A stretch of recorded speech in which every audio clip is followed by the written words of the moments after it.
Já, komið þið sæl og velkomin í að norðan. Við ætlum að fara í textílferðalag í þessum þætti og þá ætlum við að fara alla leið á Blönduós. Ég heilsa ykkur þó héðan úr Listagilinu á Akureyri. Hérna fyrir aftan mig er stóllinn vinnustofan og þar er hún Ragnheiður Björk Þórsdóttir, vefari. Hún starfar hér en vinnur líka í vefstólnum á Blönduósi. Við ætlum að byrja á kynnast henni hér og höldum síðan vestur.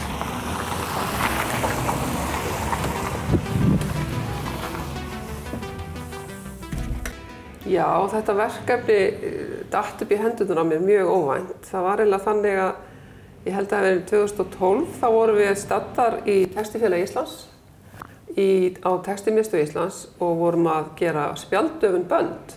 Og þá vorum við sýndar bækur sem voru eftir hana Sólveigu Arnórsdóttur, vefnaðarkennara gamla, sem hún hafði gefið vinum Kvennaskólans. Og þetta voru gögn sem hún vann í Svíþjóð á 1952-4 held ég. Og þetta voru því líka gersemar að ég bara féll í stafi yfir þessum bókum og fékk þá strax fyrir öllum þessum árum hugmyndu það að við yrðum að skrásetja þetta. Já. Síðan nokkrum árum seinna þá var ég að kenna þetta í eina viku Listaháskóla Íslands sem voru þarna krakkar í hönnunarnámi, voru hjá mér í vef og starfsmenni voru að kenna Jóhanna var að kenna spuna og prjón og svona og ég var að kenna vefnað. Og þá aftur fórum við að ræða þessa hugmynd sem endaði þannig að við sóttum styrk frá Rannís 2017 að skrásetja öll þessi gögn og fengum 3 ára styrk frá Rannís til þess að gera þetta verkefni. Já.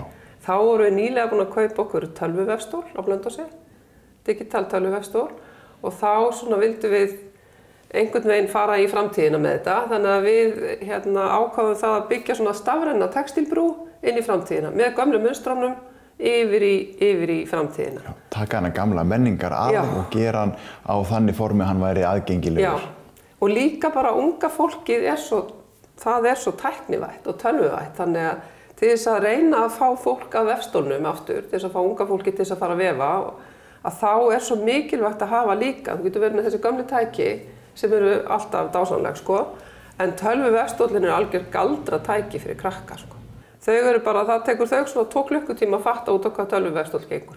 Íslendingar kunnu á vefstóla hér áður fyrir en svo hefur þetta farið í ákveðna lægð, ekki satt? 20. öldin hefur svolítið, að vísu var kenndur vefnaður á Húsmæðraskólanum gömlu, en núna svona síðastliðin 20-30 ár hefur orðið rosaleg niðursveifla í vefnað á Íslandi. Náttúrulega þegar að Myndlista- og handverksskólinn er lagður niður og Listaháskólinn er stofnaður með öllum því frábæra hlutum sem þar er að gerast og þá er textíldeildin lögð niður og þar með er ekki lengur verið að kenna vef á framhalds- eða háskólastigi. En það er svona kannski von á bjartari tíma með því að vera að gera mynstrin aðgengileg sem að þetta verkefni gengur út á. Það er komin bók aftur eftir langt bil. Já, ég gaf út bók á síðasta ári, eða forlagið, gaf út bók eftir mig. En hvað er það sem við erum með í þessum gömlu mynstrum sem er svona mikilvægt að varðveita? Sko þetta er náttúrulega svo ofboðslegt magna munstrum sem eru til dæmis í öllum þessum bókum sem ég er með, þetta eru yfir 2000 munstur sem ég er búin að skrásetja sem fer inn í gagnagrunnin okkar á Textílmiðstöð Íslands og ég meina ef við skráum þetta ekki niður og ef við eigum þetta ekki einhvers staðar þá glatast þetta náttúrulega. Já. Það er bara þannig. Það eru ýmsar vefnategundir sem eru bara alþjóðlegar og allstaðar er gert salún, allstaðar er gert vaðmál. En það er þessar aðferðir sem við notum til að kannski setja saman litamunstrin, setja saman sjálf munstrin. Það er bara eitthvað sem við eigum og þurfum að varðveita. Akkúrat. Þannig að mér finnst það gríðarlega mikilvægt að þessar aðferðir, þessar gömlu aðferðir sem voru oft opnar á 16 sköft, 16 fótsköft eða fótskemla, að það varðveitist vegna þess að þetta er menningararfurinn okkar. En svo líka að halda áfram að þróa þau enn frekar og gera eitthvað nýtt úr þessum gamlu munstrum.